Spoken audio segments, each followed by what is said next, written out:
Tinutlo gikan sa Ebanghelyo sumala ni San Juan. Human ini, mitabok si Jesus sa lanaw sa Galilea o lanaw sa Tiberias. Misunod kaniya ang daghan kayong tao kay nakita man nila ang mga milagro sa iyang pag-ayo sa mga masakiton. Mitungas si Jesus sa kabungtod uban sa iyang mga tinun-an o milingkod sila didto.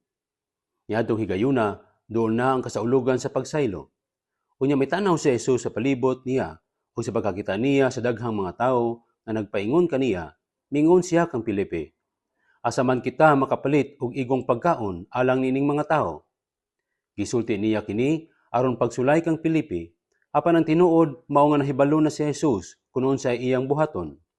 Si Pilipi mitubag, bisan pag mopalit kitag pan nga bilig 200 ka denaryo, dili gihapon kini paigo nga ipakaon nining mga tawhana.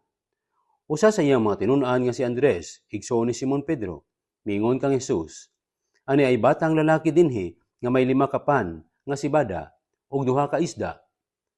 Apan mag-unsa man kini alang niining daghang tao? Si Jesus mingon kanila, palingkura ang mga tao. May daghang mga sagbot nga nanubo niadtong dapita. Busa ng lingkod ang mga tao nga may gidaghanon nga mga 5,000. Unya gikuha ni Jesus ang pan, nagpasalamat sa Dios ug giapod-apod niya ang pan ngadto sa mga tao. Mausab kini ang iyang gibuhat sa isda ug silang tanan nakakaon kutob sa ilang gusto.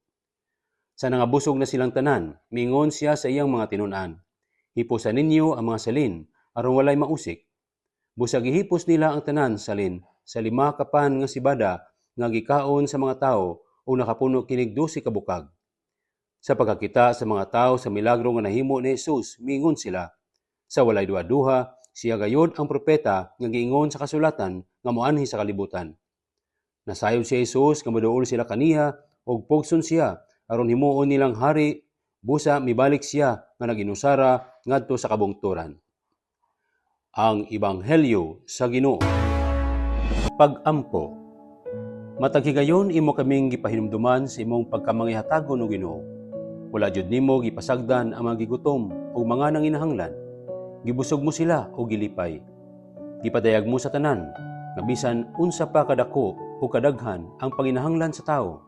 Imo jud tagaan og kahupayan pinagi sa pagtudlo kanila unsay angay nga buhaton ug unsay angay nga pamatasan nga among pagapuy-an.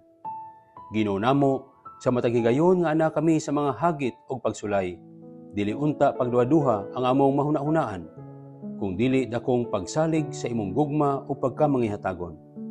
Puna kami sa imong walay puas nga kaluoy, nga magmadasigon kami sa pagsangpit kanimo sa among panginahanglan, ug nga magpasalamaton kami sa imong pagkamangihatagon. Amen.